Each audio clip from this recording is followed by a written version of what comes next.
আসসালামু আলাইকুম এভরিওয়ান। আজকে যেহেতু বছরের শেষ, আজ থেকেই মনে মনে চাচ্ছিলাম যে একটু সবাই মিলে ঘরে একটু খাবার-দাবারের আয়োজন করব। ছোটখাটো একটু আনন্দ করব। বছর তো শেষ হয়েই যাচ্ছে, নতুন বছরের আগমন হচ্ছে। আসলে একটা দিন চলে যাওয়া জীবন থেকে, একটা দিন বলছি আসলে একটা বছর চলে যাওয়া। বছর তো আর ফিরে আসবে না। অন্তত এটা স্মৃতি হয়ে থাকবে যে সবাই আমরা একসাথে খাওয়া-দাওয়া করলাম, একটু আনন্দ করলাম। আমাদের এই কলোনিতে বাহিরেও খাবারের আয়োজন চলছে, পিকনিক চলছে। যেহেতু বাসায় সবাই মিলে প্ল্যান করেছি, বাসায় সবাই মিলে খাবো। আসলে আমি পিকনিকে অ্যাটেন্ড করিনি। আহ ওইটাও ইচ্ছে ছিল করার, বাট হয়ে ওঠেনি। সমস্যা নাই। এটা হচ্ছে আমার জন্য সবচেয়ে বড় পিকনিক, সবাই মিলে ঘরে একসাথে খাওয়া দাওয়া। এটাও আমার জন্য ইম্পর্টেন্ট। তো এই যে শুরু করছি। আমি যেহেতু মাগরিবের সময় হয়ে গেছে অলরেডি, আমি এখানে চিকেন ছিল, চিকেনকে আগে থেকে একটু ম্যারিনেট করে রেখে দিয়েছি। এটাকে আমি এখন একটু হালকা ভেজে নিব। তারপরে নামাজের পরে এসে আপনাদের সাথে আমি ফুল রান্নাটা শেয়ার করব। কেমন? তো দেখতে থাকুন। এখানে গরুর গোস্ত রান্না করা হচ্ছে। কালকে থেকে আগেই প্রিপারেশন করে রেখে দেওয়া হয়েছিল, আজকে যেন তাড়াহুড়া করতে না হয়। আম্মা এটা আগ থেকে মোটামুটি কষিয়ে রেখে দিয়েছিল, আমি জাস্ট আলু দিয়ে আরেকটু মশলা অ্যাড করে পুরোটা রান্না প্রিপেয়ার করে ফেলবো। তো গরুর গোস্ত রান্না হয়ে গেলে আমি বসিয়ে দিব মুরগির রোস্ট। আর মুরগির রোস্টের এখানে উপকরণ যা যা আছে আপনাদের সাথে শেয়ার করছি। এখানে আমি ইউজ করছি ঘি। ঘিটা আমি মূলত রোস্টে দিব, রোস্টে দিলে ভালো একটা স্মেল আসে, ফ্লেভার আসে। আবার পোলাওতে ইউজ করব। আর এদিকে হচ্ছে আপনার কিশমিশ, কাজু আর একটু দুধ দিয়ে ব্লেন্ড করে নিয়েছি, এটাও হচ্ছে রোস্টের জন্য। এটাও রেখেছি রোস্টের জন্য। আর প্লাস হচ্ছে আবার পোলাওতেও লাগে। এখানে হচ্ছে পেঁয়াজ কুচি আছে, আর এই পাশে হচ্ছে বেরেস্তা। বেরেস্তাটা রেখেছি মূলত উপরে গার্নিশিং এর জন্য, আই মিন রোস্টের উপরে দিব শেষ হয়ে গেলে, মানে কমপ্লিট হলে আর কি রান্না। আর হচ্ছে পোলাও দিব ডেকোরেশনের জন্য। আর এদিক দিয়ে দেখতে থাকুন, আমার গরুর গোস্তটাও অলরেডি রান্না প্রায় শেষ। তো এটা আমি চুলা থেকে নামিয়ে এখন আমি রোস্টের রান্না শুরু করে দেব।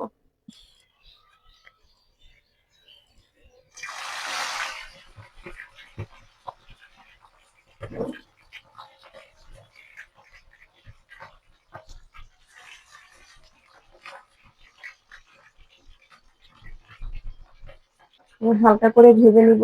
তো আমি রোস্ট রান্না করব, একটু হালকা কালার আসবে, বাদামি কালার আসলে তারপরে আমি উঠিয়ে ফেলবো। এই যে আমার চিকেন ভাজা একদম শেষ, সবগুলো চিকেন উঠিয়ে রেখে দিচ্ছি। এই যে আমি শুরু করে দিয়েছি রোস্ট রান্না। বিসমিল্লাহির রহমানির রহিম।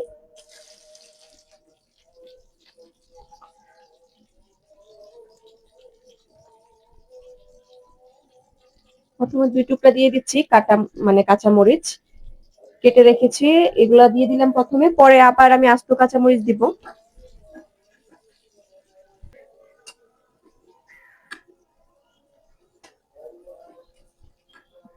এখন আমি দিয়ে দিব আদা বাটা।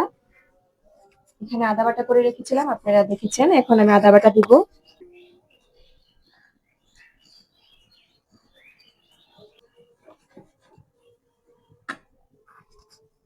বাটাটা একদমই কম দিব, বেশি দিব না। আদা বাটাটা হচ্ছে একটু বেশি দিব। ধরেন হচ্ছে আদা বাটা 2 চামচ দিলে রসুন বাটা 1 চামচ দেব। এরই মাঝে আমি দিয়েছি একটু পেঁয়াজ বাটা। পেঁয়াজ বাটা অ্যাকচুয়ালি আপনাদের মন মতো চাইলে দিতে পারেন, না দিতেও পারেন, বাট পেঁয়াজ বাটা দিলেও আসলে ভালো একটা গ্রেভি আসে। এই তো 5 মিনিটের মতো ভেজে নিয়েছি। ভেজে নেওয়ার পর এবার আমি দিয়ে দিব হচ্ছে এখানে দুধ। দুধ গুলিয়ে রেখেছিলাম। এখানে পাউডারের দুধ প্লাস হচ্ছে গরুর দুধ, দুটাই হচ্ছে মিক্স করা। তা আমি দুধটা দিয়ে কিছুক্ষণ নেড়ে চেড়ে নিব। এখানে অর্ধেক দুধ দিয়েছি, বাকি অর্ধেক পরে দিব। এখন আমি দিয়ে দিব হচ্ছে যে রোস্টের মশলা। এটা হচ্ছে মেইন উপকরণ। মেইন বললেও ভুল হবে, অ্যাকচুয়ালি সব মিশিয়েই হচ্ছে রোস্টটা পরিপূর্ণ হয়। তো এটা আমি অল্প অল্প করে দিব, আর অল্প অল্প করে নেড়ে ছেড়ে দিব। অর্ধেক অর্ধেক করে দিব। তারপরে হচ্ছে আমি মেইন চিকেনটা দিয়ে দিব। এই যে আমি চিকেন গুলো দিয়ে দিচ্ছি একটা একটা করে।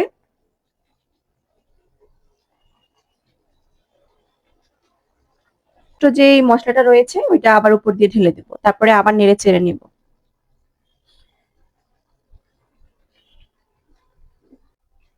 যে আমি খুবই আস্তে আস্তে সাবধানতার সাথে নেড়ে দিচ্ছি। তারপরে অবশিষ্ট যে মশলাটা আবার রয়েছে ওইটা আবার দিয়ে দিব উপর দিয়ে। যে অবশিষ্ট ছিল এটা আমি দিয়ে দিচ্ছি উপর দিয়ে।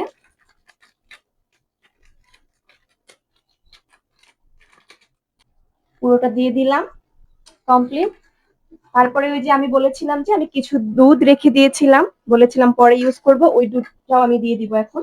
অবশিষ্ট দুধটা দিয়ে দিচ্ছি।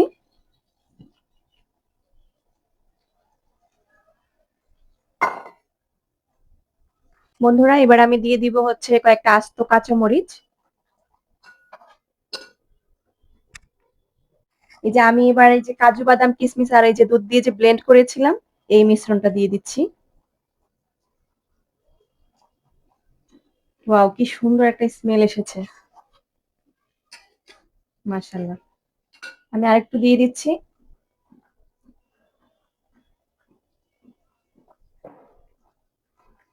এবার ঢাকনা দিয়ে আরো কিছুক্ষণ রেখে দিব। তারপর আমার হচ্ছে লাস্ট যে দুটো উপকরণ, একটা হচ্ছে বেরেস্তা আর ঘিটা দিয়ে আমার রান্না কমপ্লিট হয়ে যাবে। এখন আমি দিয়ে দিব ঘি। এখানে ১ চামচ ঘি দিচ্ছি, ১ চামচের বেশি আমি দিব না। ঘি দেওয়ার পরে পুরোটা খাবারের ফ্লেভার চেঞ্জ হয়ে যায়। এবার হচ্ছে আমার শেষ উপকরণ যেটা, সেটা হচ্ছে পেঁয়াজের বেরেস্তা। ওটা দেওয়ার পরে আমার রান্না কমপ্লিট।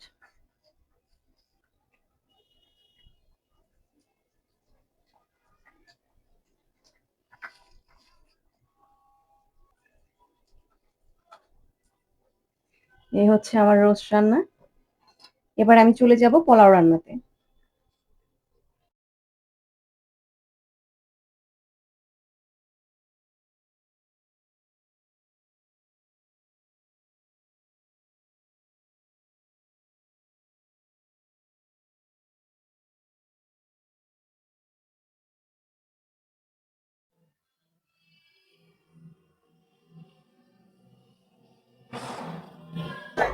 কাঁপতেছে।